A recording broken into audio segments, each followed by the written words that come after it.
Dans l'assemblée des saints, assoiffé je me tiens, que ton onction descende sur moi.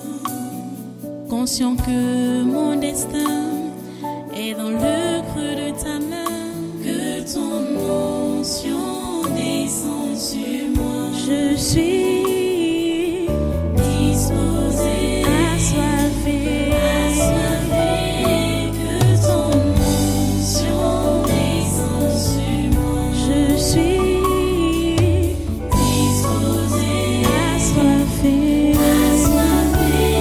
que ton onction descende sur moi.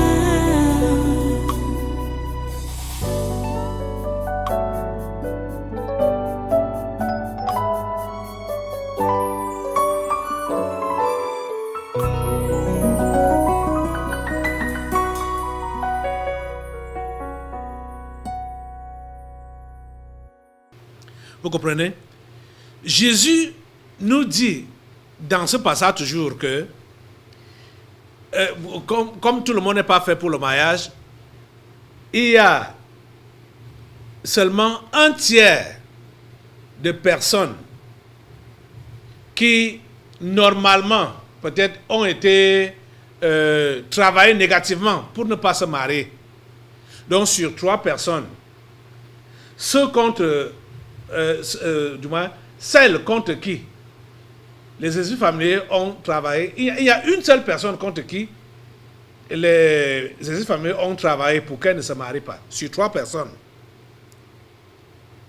Sur les 3 personnes, il y a également une personne dedans qui a pris la bonne résolution par lui-même de servir Dieu dans son état de célibat. Une personne. Et l'autre personne, la 3e personne, il y a toujours 3 personnes, hein, et il y a également une personne parmi les 3 là que Dieu a choisi, que lui, il doit rester sans se marier pour servir Dieu. Vous comprenez? C'est 3. Il faut qu'on lise ça. Je ne sais pas si le temps va vraiment me permettre de vous expliquer encore bien ces choses. C'est important que vous ayez ces explications. Parce que quand la pensée du mariage traverse vos esprits, vous n'avez plus de repos. Hein? Et vous vous laissez distraire. La pensée du mariage distrait. Ça distrait, je vous assure. Et ça ne vous permet pas d'être efficace pour Dieu. Matthieu chapitre 19. Matthieu chapitre 19. On commence la lecture au verset 1er même. Lisons tout le contexte. Lorsque Jésus eut achevé ses discours, il quitta la Galilée et alla dans le territoire de la Judée, au-delà du Jourdain. Une grande foule le suivit et là, il guérit les malades. Les pharisiens l'abordèrent et dirent, pour l'éprouver, est-il permis à un homme de répudier sa femme pour un motif quelconque?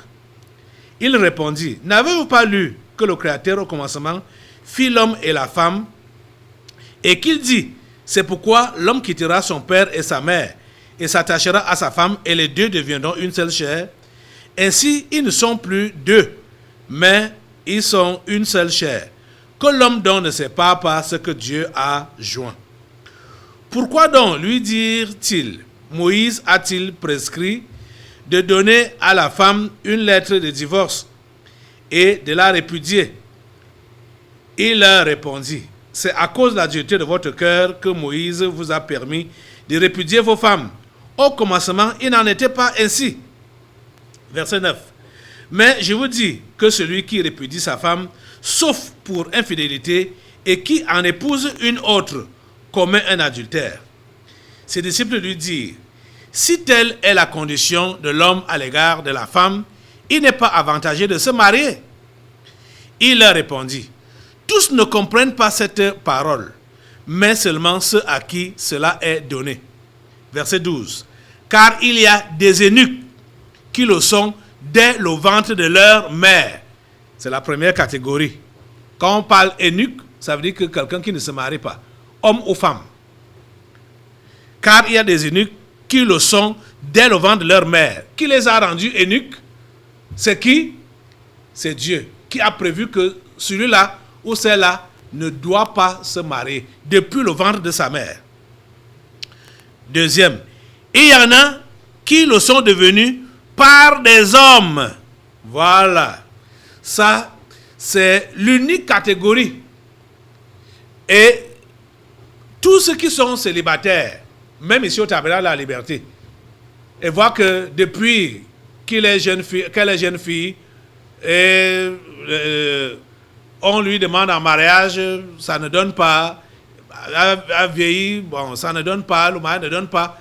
Ils vont toujours penser que, et ils pensent toujours que ce sont les esprits familiers qui les ont attachés, qu'on les a attachés au village, on a attaché leur mariage au village.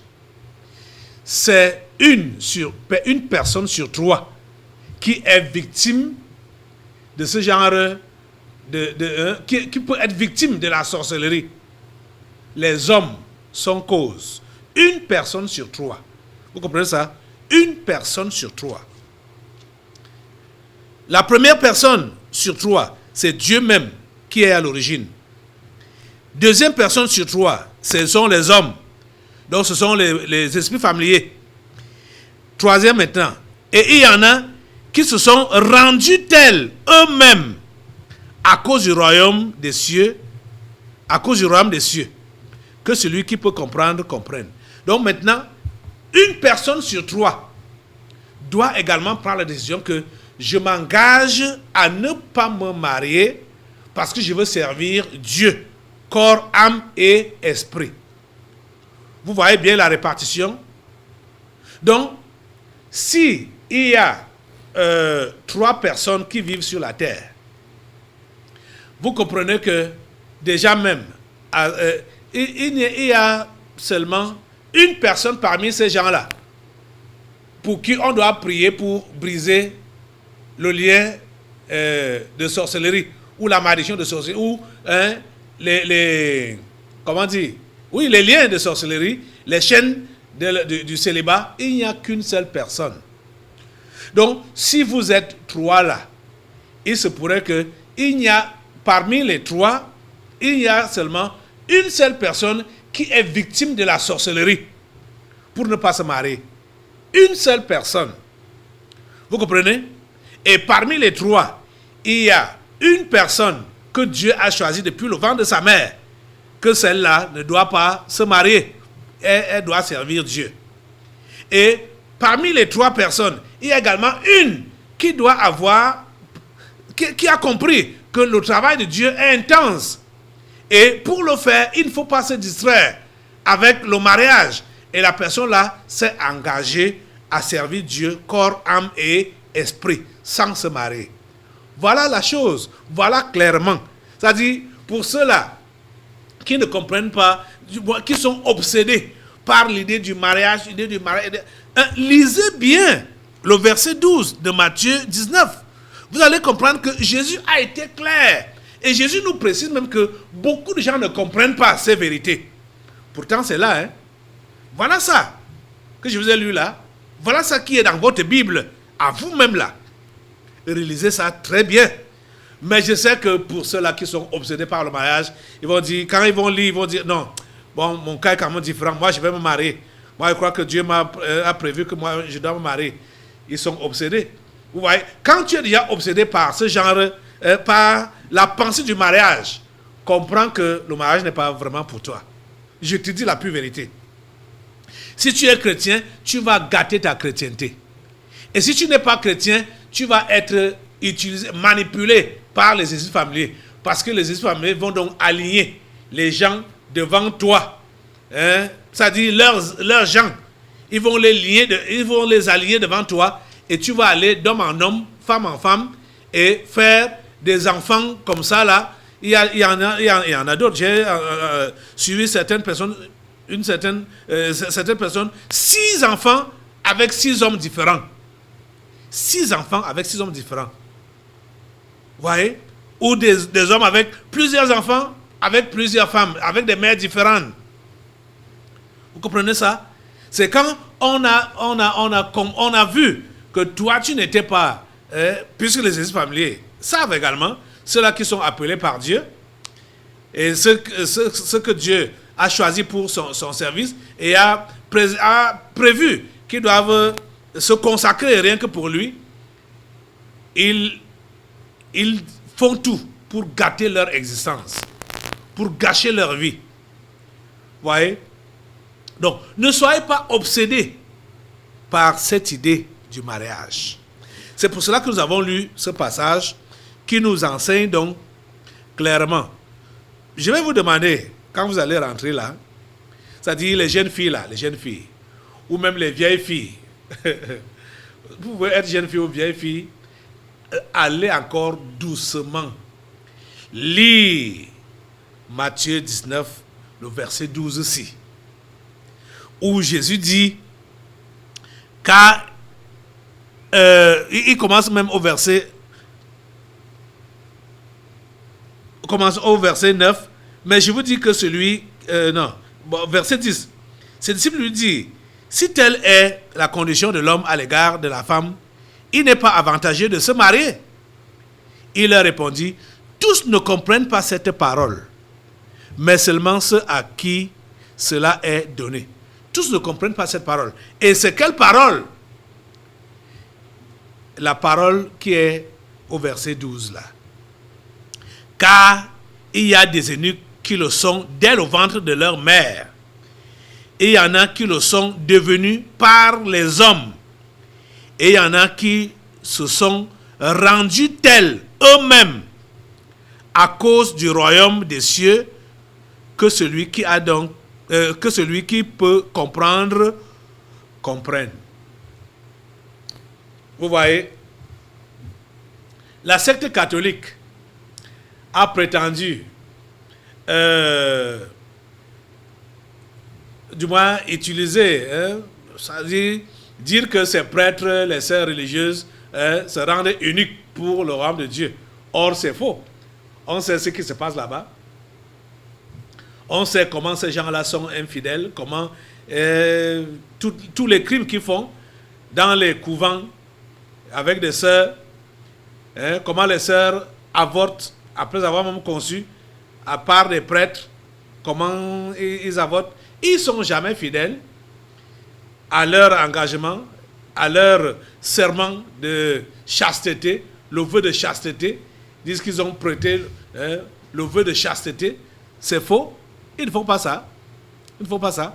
Mais vous allez donc voir que la Bible, comme Jésus dit ici, c'est ça que Paul a répété, pour dire que en ce qui concerne même, le mariage, il n'encourage pas les gens de se marier. Mais si quelqu'un trouve bon de se marier, il n'a qu'à se marier, mais il faut qu'il soit rassuré que c'est dans le Seigneur. Quand c'est dans le Seigneur, ça veut dire que la personne ou son partenaire doit être un vrai chrétien comme lui-même ou comme elle-même. Ce n'est pas que parce que tu veux te marier, alors tu vas aller prendre n'importe qui. Aller prendre un païen ou bien un religieux, ou dire que okay, c'est socialement, et puis selon mon choix, selon mon goût, voilà, c'est telle personne qui me convient. Non, il faut te rassurer que c'est réellement un vrai chrétien. Chrétien authentique, comme toi-même. Toi-même, tu dois être authentiquement chrétien, et il faut que tu épouses également un partenaire authentiquement chrétien. Vous comprenez ça? Repartons dans notre passage. Oh, vraiment, le temps est déjà passé. Hein? Le temps est passé, ça m'étonne que c'est allé si vite comme ça, là. Ok. Voici ce que... il y a des paroles que j'ai notées là. J'aimerais peut-être qu'on va revenir sur ça là dimanche. Hein? si on ne finit pas aujourd'hui, le temps est trop passé. Paul dit, verset 25, « Pour ce qui est des vierges, je n'ai point d'ordre du Seigneur, mais je donne un avis comme ayant reçu du Seigneur miséricorde pour être fidèle. » Verset 26. « Voici donc ce que j'estime bon, à cause des temps difficiles qui s'approchent. » Voilà. À cause de quoi? Des temps difficiles qui s'approchent. Quand Paul parlait des temps difficiles qui s'approchaient, les amis, personne ne pouvait imaginer que ça concernait les temps dans lesquels nous sommes actuellement. Les temps du corona. Les temps-ci, ce sont des temps que Paul a prédits par ses conseils qu'il donnait. Les temps du corona. C'est vraiment les temps difficiles. Vous voyez qu'à l'heure actuelle, voyager même c'est une gageure. Se déplacer, c'est une gageure. Vous voyez, depuis l'année passée, plusieurs personnes ont perdu de l'emploi. Plusieurs personnes sont mortes pour rien, comme ça. Traumatisées, dépassées par les événements, dépassées par la vie. La vie, ça n'a pas de goût. Ça n'a plus de goût. Mais les tyrans ont décidé de tout arrêter. Ils ont décidé de tout arrêter. Qui pouvait imaginer ça? Un temps de mouvement, quand ils ont sifflé tout le monde dans sa maison. Et maintenant là, si quelqu'un veut même faire la tête, ils ont envoyé les militaires dehors. Dans plusieurs pays, ils ont envoyé les militaires dehors, couvre-feu. Vous avez entendu ça où?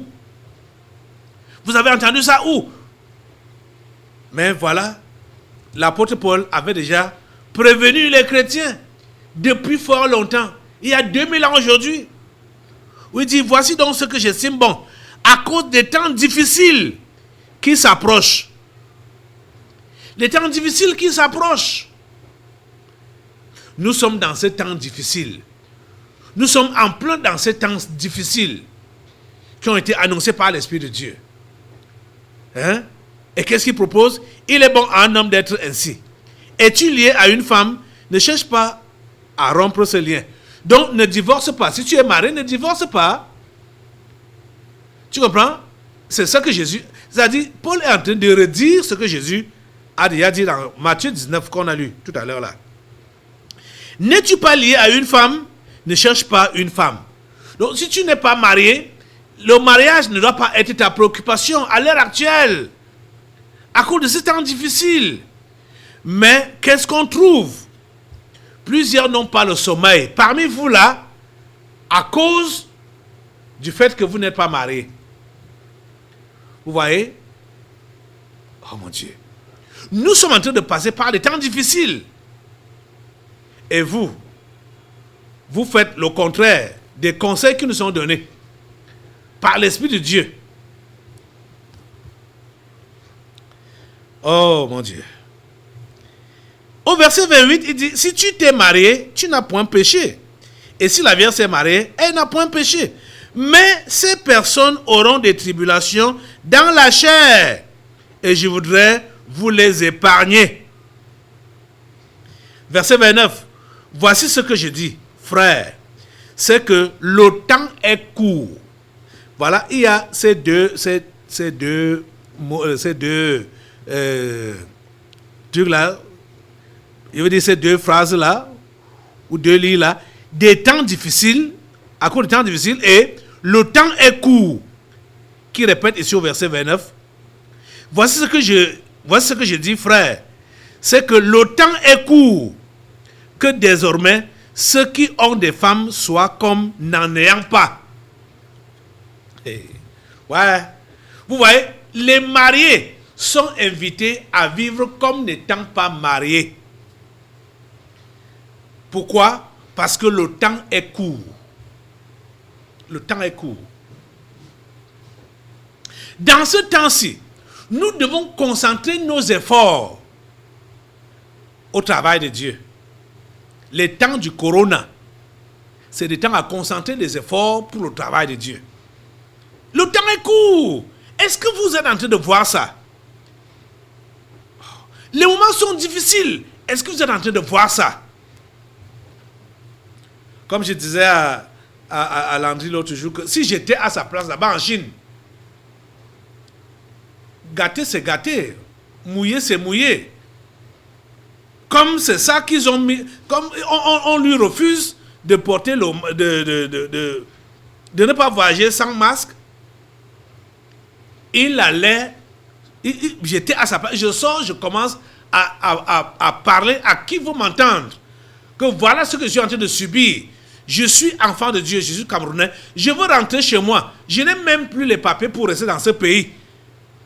Et on m'impose de porter le masque. Ils ont inventé le mensonge du corona et ils veulent se rassurer que tout le monde a adhéré. Moi, je ne veux pas adhérer au nouvel ordre mondial et je veux rentrer chez moi. Qu'on me fasse rentrer chez moi. Le corona n'existe pas. Et ça devait être... C'est comme ça qu'il devait se comporter. Et c'est comme ça que nous devons... Donc, vous autres, vous êtes... Je ne sais pas dans quel service vous êtes. On va vous imposer le dépistage du corona. Ne faites pas ça. Refusez ça. Tout ce qui tourne autour de corona, refusez ça catégoriquement. Et dites votre appartenance, clamez votre appartenance à Jésus. C'est là notre évangélisation. Pour ces temps difficiles, c'est là notre évangélisation. Ce sont là les paroles de notre évangélisation. Nous appartenons à Jésus et nous n'adhérons pas au nouvel ordre mondial. C'est tout. C'est tout. Ce n'est pas pour des raisons philosophiques. Ne donne pas des raisons soit de santé, machin. Je ne porte pas ça parce que j'ai l'asthme ou machin. C'est parce que tu appartiens à Jésus. C'est ça qui doit ressortir dans ton témoignage. Ton appartenance à Jésus et ton refus catégorique d'adhérer au nouvel ordre mondial, qui n'est autre chose que la doctrine de Satan, qui est la dépravation des mœurs. Vous comprenez ça? Oh mon Dieu, ta grâce et ta miséricorde. Ta grâce et ta miséricorde. Il dit au verset 29 donc que, voici ce que je dis frère, c'est que le temps est court, que désormais ceux qui ont des femmes soient comme n'en ayant pas, ceux qui pleurent comme ne pleurant pas, ceux qui se réjouissent comme ne se réjouissant pas, ceux qui achètent comme ne possédant pas. Vous voyez, c'est ça qui se passe en ces temps-ci. Le commerce de plusieurs a connu un arrêt, surtout ceux-là qui font import-export. Même les produits locaux. Je me rappelle que quand ils ont lancé les confinements, machin, tout ça là, en l'année passée, j'avais des porcs qu'il fallait vendre. Tu vas trouver les preneurs où? Puisqu'on a arrêté les fêtes, il n'y a plus les cérémonies. Vous allez trouver rarement des familles où on achète un porc. On achète un porc entier quand il y a des cérémonies. Tout était arrêté. C'était difficile. Les poulets étaient devenus moins chers au marché. Parce que même les poulets, tu vas vendre à qui? Il fallait vendre ça à qui? Les porcs, il fallait vendre ça à qui? Et vous voyez que la Bible avait déjà parlé de ça il y a 2000 ans aujourd'hui. En disant que ceux qui pleurent, ça dit que désormais que ceux qui pleurent, ils se considèrent comme ne pleurant pas, ceux qui se réjouissent comme ne se réjouissant pas, ceux qui achètent comme ne possédant pas, ceux qui usent du monde comme n'en usant pas. Tout avait été arrêté. Tous les plaisirs, les bars, les dancing, les divertissements, les jeux, tout avait été arrêté. Et dans plusieurs pays, ça continue comme ça jusqu'à présent. Vous voyez? Ça avait été prédit par l'Esprit de Dieu, par Paul, il y a 2000 ans aujourd'hui. Vous voyez ça? et ceux qui usent du monde comme n'en usant pas, car la figure de ce monde passe. Or, je voudrais que vous fussiez sans inquiétude. Vous voyez, l'Esprit de Dieu nous a réellement préparés longtemps à l'avance pour que nous puissions servir Dieu sans distraction, sans inquiétude. Aujourd'hui, le souci de plusieurs, quand ils prient même pour que les choses deviennent normales, ce n'est pas pour que le travail de Dieu avance, que le témoignage de Dieu avance, progresse, mais c'est pour que leurs choses, leurs affaires, leurs activités se rétablissent et que ça puisse encore fleurir comme dans le passé. Ils veulent au moins récupérer leur chiffre d'affaires et pourquoi pas l'augmenter. Vous voyez, c'est dans ce sens que plusieurs réfléchissent. C'est dans ce sens que plusieurs pensent. Il faut que vous compreniez très bien ce que je veux dire. Je ne vous dis pas, et la Bible n'a même jamais dit ça, que vous devez donc tout abandonner, croiser les bras pour dire ok, on attend le retour du Seigneur, on attend le réveil, les bras croisés, sans rien faire. Non.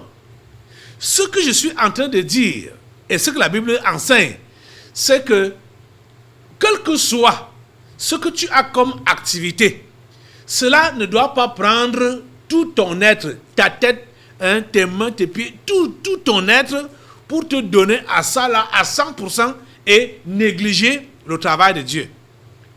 Parce que tout peut s'arrêter n'importe quand. Et vous l'avez expérimenté. Tout s'est arrêté en un temps de mouvement. Vous comprenez?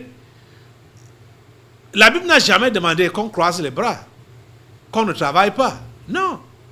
Ceux qui comprennent mal vont peut-être penser que quand on dit bon, ne vous occupez pas des choses de cette vie, ils vont donc croiser les bras. Non, tu vas mourir de faim ou bien tu vas devenir un mendiant. Et vous savez que la mendicité, c'est un péché. Donc, au lieu de devenir mendiant, occupe-toi à quelque chose, mais la chose-là n'a pas besoin de prendre la place de Dieu dans ta vie. C'est juste pour ta subsistance et pour que tu puisses aider quelqu'un qui est dans le besoin. C'est ça que la Bible nous enseigne. Mais tu prends, ça dit, tu es dans l'attente que ça peut s'arrêter n'importe quand. Donc, n'y mets pas ton cœur comme si c'était comme si c'était ça qui détenait ta vie. Cette activité-là, ou ce travail-là. Donc, que tu es prêt, que même si il faut, à cause de ta foi, de ta croyance, même si on te privait de ça, tu vas dire, allez, prenez. Même si on te chassait de ton lieu de service, tu vas dire, ok, ça va, je rentre à la maison.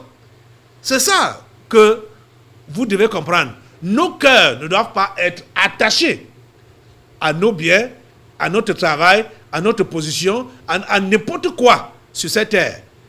Le premier commandement a dit, je suis l'Éternel ton Dieu, tu n'auras pas d'autre Dieu devant ma face.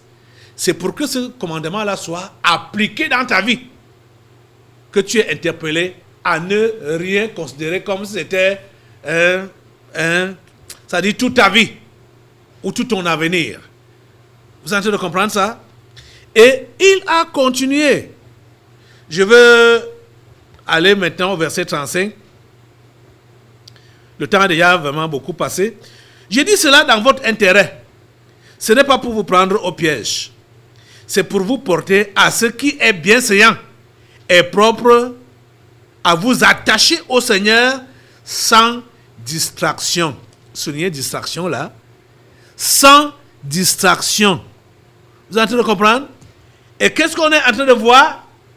Qu'est-ce que l'ennemi a mis en place? Et il a décidé de reconduire en cette année, depuis l'année passée? La devise empirique, qui est donc quoi? La séduction, la distraction, les pénétrations et les attaques. Vous êtes en train de comprendre? L'apôtre Paul nous fait comprendre ici, il nous fait comprendre clairement que l'obsession ou l'idée du mariage à tout prix là, ça distrait. Ça distrait. S'il vous plaît, ressaisissez-vous, recadrez vos pensées, recadrez votre énergie. Quand vous êtes en train de vous dépenser dans des pensées inutiles, des pensées du mariage, alors que vous n'êtes pas prévu pour ça, vous êtes en train de vous distraire et de faire dépenser l'énergie de Dieu comme ça pour rien. Je vous ai dit, quand j'avais enseigné sur ce sujet du mariage, que pour toi, homme, pour élever à Dieu la voix par rapport au partenaire, à la conjointe de ta vie, rassure-toi d'abord que tu es mariable.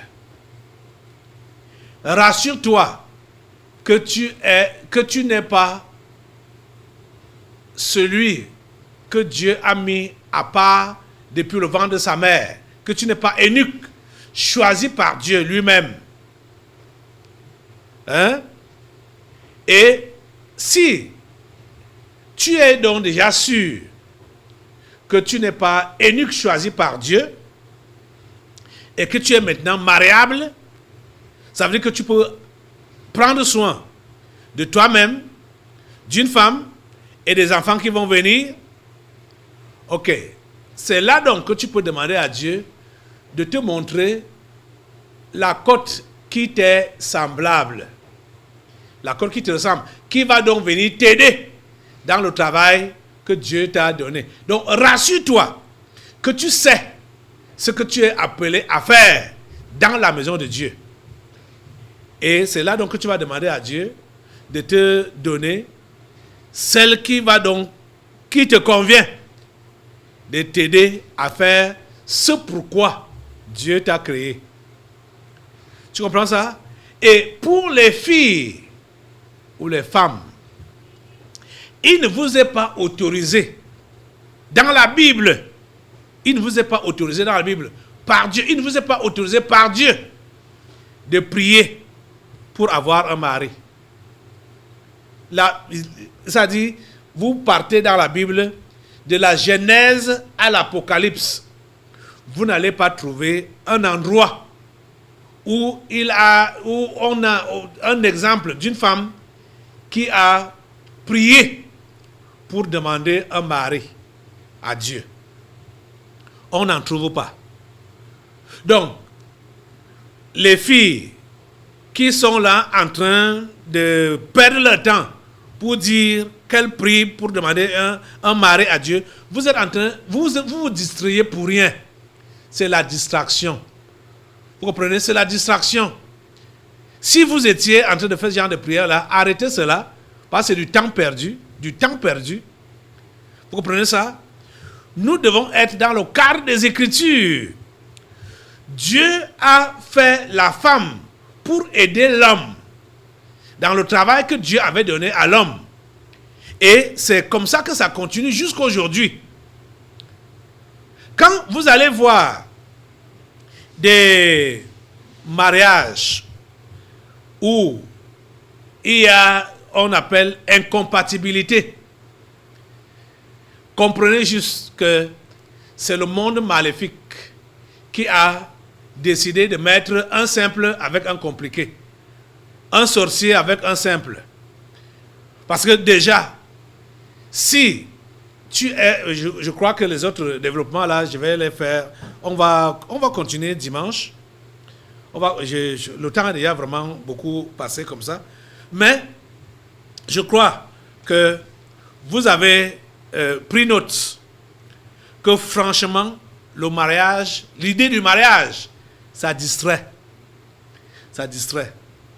Hein? Les mauvaises pensées dans le mariage, l'instabilité dans ta tête là, l'instabilité dans tes émotions, l'instabilité dans tout. Parce que mariage, ça distrait.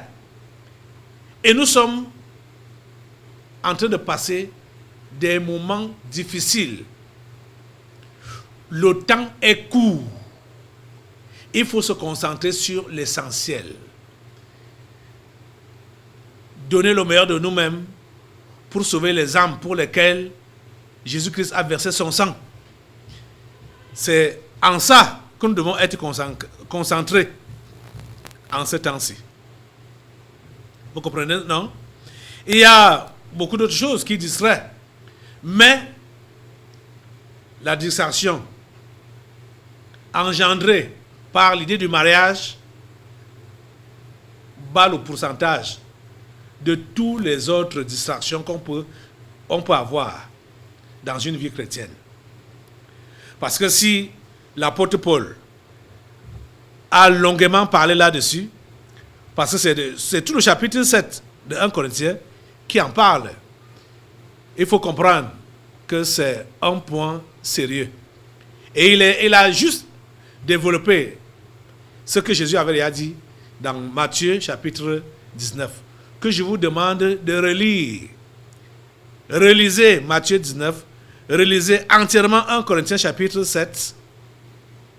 Vous voyez, que ce soit ceux qui sont ici, là, ou vous qui êtes là présents, ou que ceux-là qui nous suivent au travers de la radio, au travers du net, de la télé, les préoccupations sont les mêmes. C'est pourquoi j'ai voulu vous répondre comme je le fais, ou encore mieux, vous interpeller pour que vous ne continuez pas à être distraits. Donc, à tomber dans le piège de la devise amphérique. Nous avons du travail devant nous. Vous allez laisser le diable et ses agents continuer à vous distraire pour arriver à leur fin. S'il vous plaît, arrêtez cela. Arrêtez cela. Ne laissez pas le diable continuer à vous distraire. Je parle du diable qui est dans votre tête là, dans votre cerveau là. Ne le laissez pas continuer à vous distraire. Résistez à ce diable avec une foi ferme, en lui rappelant la parole. Et déjà comprenez que ce n'est pas tout le monde qui est appelé à se marier. Matthieu chapitre 19, verset 12, nous l'a clairement dit. Donc, il faut que vous soyez en paix. Il faut que vous soyez calmés. Si c'était votre préoccupation, vous étiez en train de brûler alors, comme on dit, s'il vous plaît, demandez au Saint-Esprit de vous arroser aujourd'hui pour éteindre ce feu-là, cette flamme-là. Vous comprenez? Parce que vous risquez alors de connaître les vraies brûlures. Puisque déjà, vous n'êtes plus dans la programmation de Dieu. Vous ne faites pas ce qu'il attend de vous. En ce temps-ci, ces moments difficiles, ces temps qui sont courts, vous ne faites pas ce que vous êtes appelé à faire. Vous voyez que vous êtes donc dans la déviation. Et quand on est dans la déviation, c'est quoi? C'est le péché. S'il vous plaît, nous avons des choses sérieuses à faire. Il faut qu'on puisse se concentrer sur l'essentiel, le service de Dieu. Vous comprenez ça? Même ceux-là qui sont mariés sont interpellés à se considérer comme s'ils n'étaient pas mariés pour se concentrer sur les choses de Dieu. À plus forte raison, toi qui n'es pas donc marié, la Bible te dit que dans ton état, tu vas te concentrer plus pour servir Dieu. Est-ce que tu peux comprendre le conseil de Dieu aujourd'hui? Qu'il t'aide à comprendre. Nous allons prier le Seigneur. Dans l'assemblée des saints, assoiffé je me tiens, que ton onction descende sur moi. Conscient que mon destin est dans le creux de ta main, que ton onction descende sur moi. Je suis disposé, assoiffé, que ton onction descende sur moi. Je suis